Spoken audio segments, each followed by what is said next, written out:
में मूवी के शुरुआत में दिखाया जाता है कि एक वानर का मृत्यु हो जाता है और उसे सभी लोग श्रद्धांजलि दे रहे होते हैं। दरअसल जिस वानर का मृत्यु हुआ होता है वह इन लोगों का सरदार होता है जिसका नाम सीजर है। अगर आप इस मूवी के पिछले पार्ट्स देखे होंगे तो आपको पता होगा कि सीजर कौन है।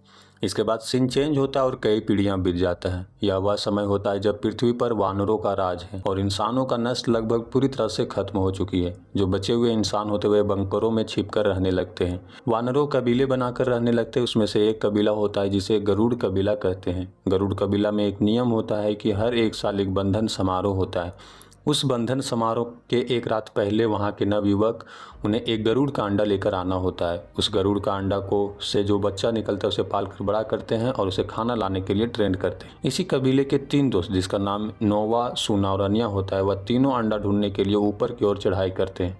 जब वह तीनों अंडा ढूंढ कर वापिस लौट रहे होते तब वह देखते हैं कि उसका घोड़ा डरा हुआ है और नोवा का कपड़ा भी वहाँ से गायब होता है जो घोड़ा से बंधा हुआ था। जब उस जीव का पीछा करते तो वह टनल से भागकर निकल जाता है, लेकिन उसका वह कपड़ा वहीं पे छूट जाता है। जब वह कपड़ा का स्मेल चेक करते हैं तो पता चलता है वह तो इंसान का स्मेल है। नोआ उस कपड़े को लेकर अपना कबीला आ जाता है। कबीले आकर सबसे पहले अपने माँ से मिलता है और बोलता है कि मैं अंडा ले आया हूँ। उसकी माँ बहुत खुश होती है और बोलती है कि तुम्हारे पिता ऊपर इंतजार कर रहे हैं। दरअसल इनका जो कबीला होता है वह हाई वोल्टेज टावर के ऊपर बना होता है। नोआ अपने पिता के पास जाता है और वो कपड़ा को दिखाता है। उसके पिता कपड़ा का स्मेल चेक करके समझ जाते हैं कि यह किसी इंसान का स्मेल है। कुछ वानर को उस इंसान को ढूंढने के लिए भेजते हैं। अब रात का समय हो जाता है। नोआ बाहर कुछ काम कर रहा होता है, तभी उसे लगता है कि उसके पीछे की ओर से कुछ अंदर आया है। जब वह अंदर चेक करने जाता है तो वहाँ पे एक इंसानी लड़की होती है और वह वही लड़की होती है जो उस कपड़ा चुरा कर भागी थी। जब वह लड़की वहाँ से भाग रही होती है तभी नोआ जो गरुड़ का अंडा लाया था वह फूट जाता है। नोवा जो अंडा लाया था वह फूट जाता है और अब उसे दूसरा अंडा ढूंढ के लाना होगा, क्योंकि कल बंधन समारोह है, इसलिए वह एक घोड़ा लेकर अंडा ढूंढने के लिए बाहर की ओर चला जाता है। रात में जब वह बाहर अंडा ढूंढ रहा होता है तब उसे दूर आग जलता हुआ दिखता है और जब उसके पास जाता है तो वहाँ देखता है कि कुछ वानरों को किसी ने मार दिया है।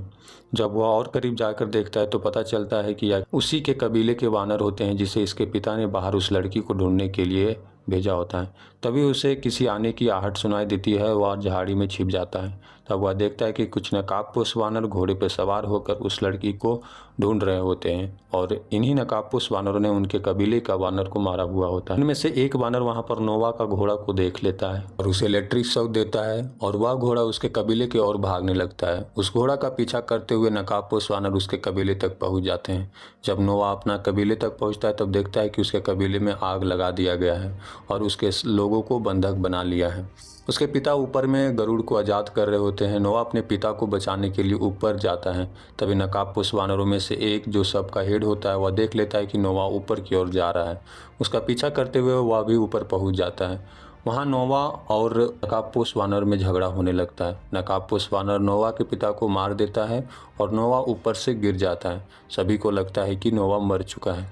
यहाँ पर सुबह हो जाता है और नोवा जिंदा होता है। वह उठकर देखता है कि उसके कबीले के सभी वानर को बंदी बनाकर ले गया है। वह अपने पिता का वहाँ पर डेड बॉडी देखता है और उसे दफना कर वादा करता है कि अपने सभी लोगों को बचाकर एक बार फिर से साथ रहेंगे। और वह घोड़ा लेकर निकल जाता है अपने सभी लोगों को ढूंढने के लिए। वह ढूंढते ढूंढते एक जगह पहुंचता है जहां पर वह देखता है कि जंगल में किसी ने आग लगा रखा है।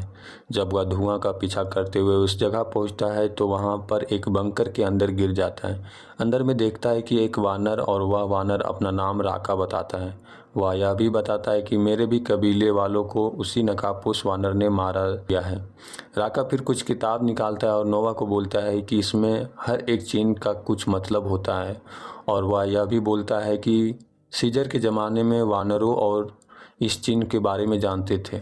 नोवा बोलता है कि जो नकाबपोश मेरे गांव पे हमला किया था वह भी सीजर सीजर के नाम बोल रहे थे। आखिर यह सीजर कौन है?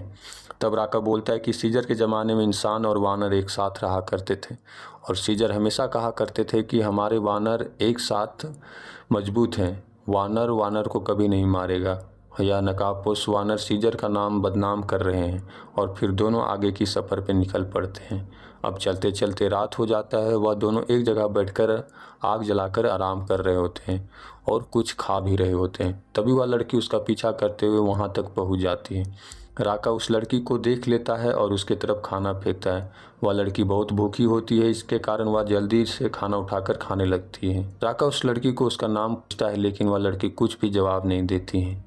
अब सुबह हो जाता है और तीनों आगे की सफ़र पे चलने लगते हैं। कुछ दूर जाने के बाद कुछ जानवर दिखता है और वहाँ पर कुछ इंसान भी होते हैं। वह इंसान सभी जंगली जानवर की तरह जंगल में रहने लगे हैं। तभी राका को लगता है कि इस लड़की का अब यहीं पे घर है। नोवा राका और उस लड़की को अलविदा बोलकर आगे जाने लगता है। तभी नकाबपोश लड़की को ढूंढते हुए वहाँ तक पहुँच जाते हैं। उस लड़की को चारों तरफ से घेर लेते हैं। वह लड़की जोर से नोवा को आवाज़ लगाती है। नोवा उसकी आवाज़ सुनकर चौंक जा पीछे देखता है और वह उसे बचाने के लिए पीछे की ओर आता है और उसे बचा लेता है।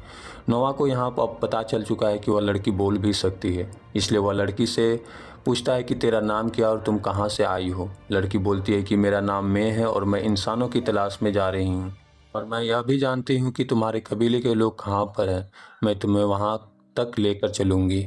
फिर यहाँ तीनों अपने सफ़र पे आगे निकल जाते हैं। एक नदी के पास पहुँचते हैं। नदी पर एक पुल होता है। उस पुल को पार कर रहे होते हैं तभी नकाबपोश वानर दोनों तरफ से घेर लेते हैं। इसी झगड़ा के बीच लड़की नदी के नीचे गिर जाती है।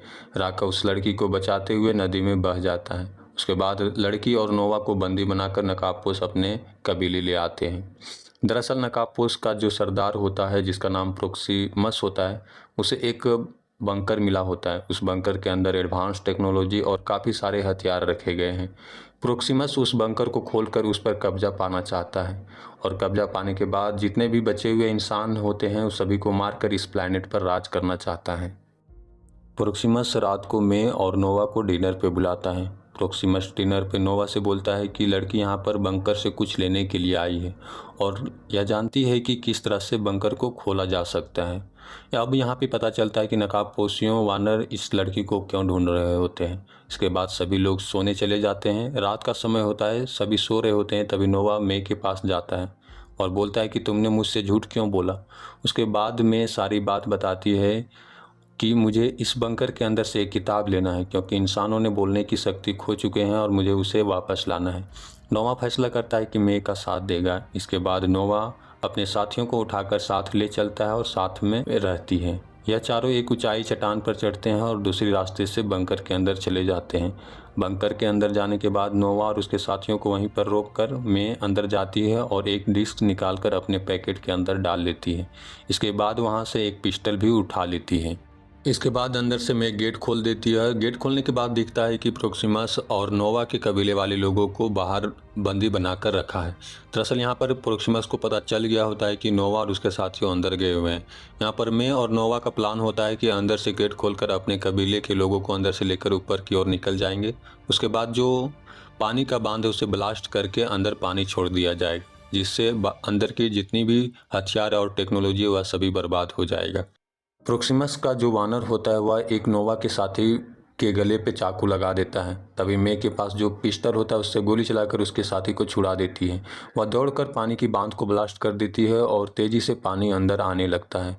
नोवा अपने कबीले वालों को लेकर ऊपर की ओर से निकल जाता है और प्रोक्सीमस को वहीं पे फंसा देता है, लेकिन प्रोक्सीमस किसी तरह से बचकर बाहर आ जाता है और यहाँ पर प्रोक्सीमस और नोवा के बीच झगड़ा स्टार्ट हो जाता है, जिसमें प्रोक्सीमस नोवा को बहुत मारता है। उसके बाद नोवा गाना गुनगुनाने लगता है। उसके सारे कबीले वाले भी गाना गुनगुनाने लगते हैं। तभी उसके कबीले के जो गरुड़ होते हैं वह सभी वहाँ पे आकर प्रोक्सीमस पर हमला कर देते हैं, जिससे प्रोक्सीमस नीचे गिरकर मर जाता है। इसके बाद हमें अगले सीन में दिखाया जाता है कि नोवा अपने कबीले को फिर से बसाया और वहाँ पे सभी खुशी खुशी रहने लगे हैं। उसके बाद हमें मे को दिखाया जाता है कि वह एक बंकर के पास जाती है और वह हार्ड डिस्क को देती है, जिससे वह दूसरे लोगों से कम्युनिकेट कर सकते हैं। दरअसल मैं जिस हार्ड डिस्क को वहां से लेके आई होती है वह एक इंसानों से कम्युनिकेट करने के लिए वह हार्ड डिस्क होता है।